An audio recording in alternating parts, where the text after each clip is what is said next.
ഈ കെ മുരളീധരൻ പറയുന്നത് ഈ വീര്യം കുറഞ്ഞ മദ്യത്തിന്റെ നികുതി ഇളവ് നൽകിയത് ധനബില്ലിൽ ഉൾപ്പെടുത്തി തന്നെയാണ് വരിക, ബില്ല് പാസ്സായാൽ നടപ്പാക്കുന്ന കാര്യം UDF ആലോചിക്കുന്ന പറയുന്നത്. അദ്ദേഹം പറഞ്ഞത് മേൽക്കൂര കെട്ടിയിട്ട് ഞങ്ങൾ അടിത്തറ ഇടുമെന്ന് പറയുന്നതിന് സമാനമല്ലോ.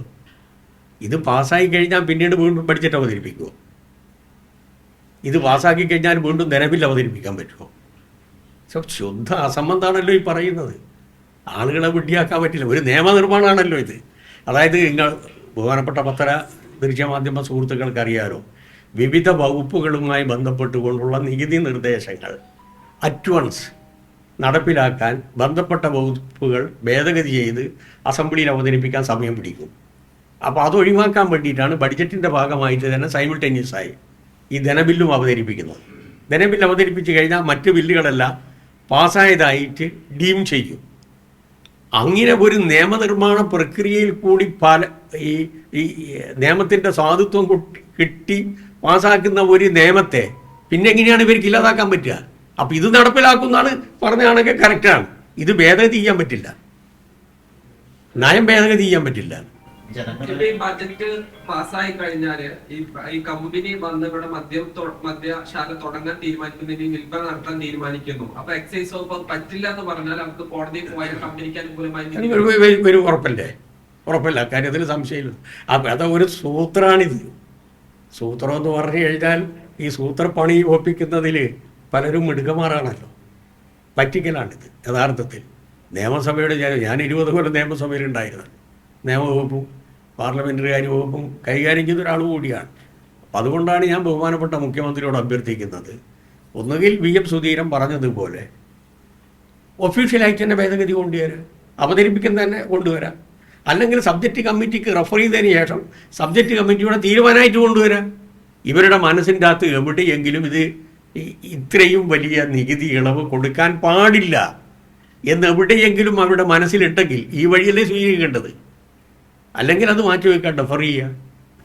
പക്ഷെ മദ്യനയത്തിനെതിരെ നിലപാടെടുത്ത മുസ്ലിം ലീഗിന്റെ മന്ത്രിമാരായിട്ടെല്ലാം ഇതിനെ അനുകൂലിച്ചുകൊണ്ട് രംഗത്തെത്തുകയും ഞാനിത് സാങ്കേതികവും നിയമപരമായിട്ടുള്ള കാര്യത്തെ സംബന്ധിച്ച് മാത്രമാണ് ഇപ്പോൾ സൂചിപ്പിച്ചത്. ഇതിനെ ഞാൻ രാഷ്ട്രീയം പറയുന്നില്ല. അതായത് മദ്യനയത്തിൽ തീരുമാനമാകുന്നതിന് മുമ്പ് തന്നെ അപേക്ഷ വന്നാൽ സർക്കാരിന് വേണമെങ്കിൽ തള്ളാൻ വരും. ഈ മദ്യനയം നടപ്പിലാക്കുന്നതിൻ്റെ ഭാഗമായിട്ടാണ് ഫിനാൻസ് ബില്ല് പാസ്സാക്കുന്നത്.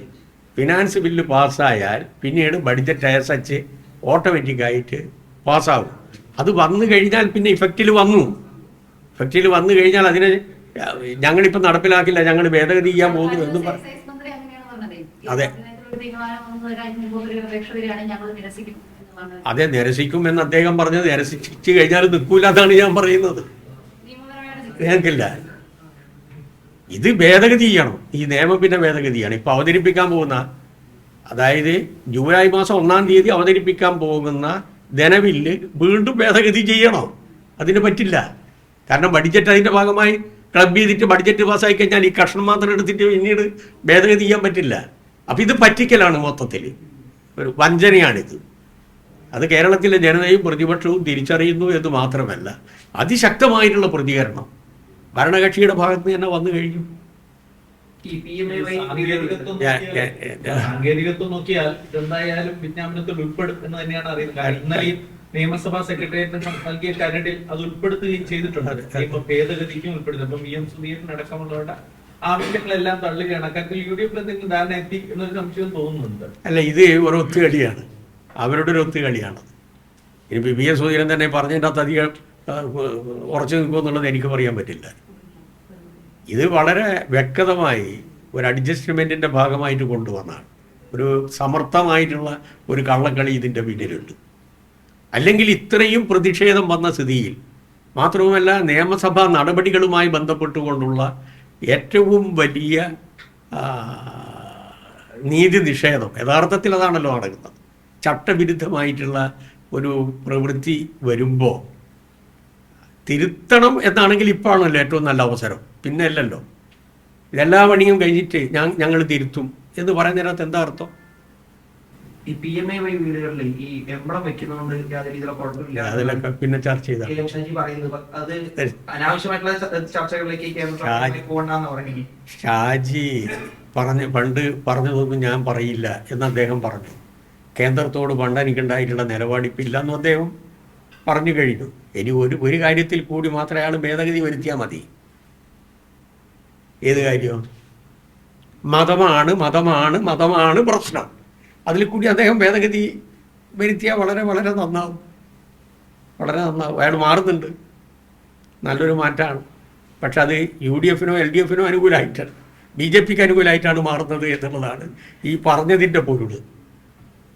ഒന്നും പ്രതികരിക്കുന്നേ ഇല്ലല്ലോ. കേന്ദ്രത്തിനെതിരായിട്ട് ഒരു ശബ്ദം നിങ്ങൾ ഈ ബഡ്ജറ്റിൽ കണ്ടോ? ഒരു ശബ്ദം ഈ ബഡ്ജറ്റിൽ കണ്ടോ? മാത്രവുമല്ല, ഇന്ദിരാ ഗ്യാരണ്ടി എന്ന് പറഞ്ഞുകൊണ്ട് 5 കാര്യങ്ങൾ പറഞ്ഞതിൽ ഒരു കാര്യം നാമമാത്രമായി നടപ്പിലാക്കി. അതും അടുത്ത കൊല്ലാമ്പളക്ക് KSRTCയിൽ വനിതകൾക്ക് സൗജന്യം കൊടുക്കാൻ പറ്റുമോ എന്നുള്ളത് കണ്ടറിയണം. കാരണം 1080 കോടി രൂപ വേണ്ട സ്ഥാനത്ത് ആകെ 600 കോടിയാണ് വെച്ചത്. 750 കോടി 7500 കോടി വേണ്ടുന്ന നമ്മുടെ ഉമ്മൻചാണ്ടി ആരോഗ്യ ഇൻഷുറൻസിന് വെച്ചിട്ടുള്ളത് പഠിക്കാൻ 10 കോടിയാണ്. അതില്ലല്ലോ. ഉണ്ടോ? ഇല്ലല്ലോ. ബഡ്ജറ്റിൽ ഇല്ലല്ലോ. 2000 3000 ആക്കുമെന്ന് പറഞ്ഞു, ബഡ്ജറ്റിലില്ലല്ലോ. ഉണ്ടോ? പെൺകുട്ടികൾക്ക് 1000 രൂപ പെർ മന്ത് കൊടുക്കുമെന്ന് പറഞ്ഞു, ബഡ്ജറ്റിലുണ്ടോ? യുവാക്കൾക്ക് തൊഴിലവസരങ്ങൾ സൃഷ്ടിക്കാൻ പലിശയില്ലാതെ 5 ലക്ഷം കൊടുക്കുമെന്ന് പറഞ്ഞു, ഉണ്ടോ? ഈ 5 കാര്യങ്ങളും ഗവൺമെന്റ് അധികാരത്തിൽ വന്നാൽ തൊട്ടടുത്ത ക്യാബിനറ്റിൽ തീരുമാനിച്ച് ബഡ്ജറ്റിന്റെ ഭാഗമായി പ്രഖ്യാപിക്കുമെന്ന് കോൺഗ്രസിന്റെ അഖിലേന്ത്യാ നേതാക്കൾ, കോൺഗ്രസിന്റെ ഉന്നതരായ നേതാക്കൾ, കേരളത്തിലെ നേതാക്കൾ ഈ ജനതയ്ക്ക് ഉറപ്പ് കൊടുത്തിട്ട് നാമമാത്രമായിട്ട് ഒരു ഡിമാൻഡാണ് അംഗീകരിച്ചിട്ടുള്ളത്. അപ്പോൾ ജനങ്ങളെ പറഞ്ഞങ്ങ് പറ്റിച്ചു. പരിപൂർണമായും BJPക്കും RSSനും വിധേയമായി നിൽക്കുന്നു. ഇപ്പം നോക്കൂ, നിങ്ങൾ ഒരു യൂണിവേഴ്സിറ്റിയിൽ ജൂനിയർ പോസ്റ്റ് ആയിട്ടുള്ള ഒരാളല്ലേ പിടിച്ചിട്ട് VC ആക്കുന്നത്. 19 എണ്ണത്തിനല്ലേ ഒറ്റയടിക്ക് BJPക്കാരനെ RSSകാരനെ സെനറ്റിലേക്ക് എത്തിച്ച്. ഒരക്ഷരം ഒന്ന് വായ തുറന്ന് പറയുന്നുണ്ടോ? കഴിഞ്ഞ 10 കൊല്ലം സംഘീൻ്റെ ആളാണ് പിണറായി എന്ന് പറഞ്ഞുകൊണ്ട് നടന്ന ആൾക്കാരല്ലേ. തിരിച്ചു കിട്ടും. ഈ പ്രകൃതിയിൽ ഒരു പ്രശ്നമുണ്ട്.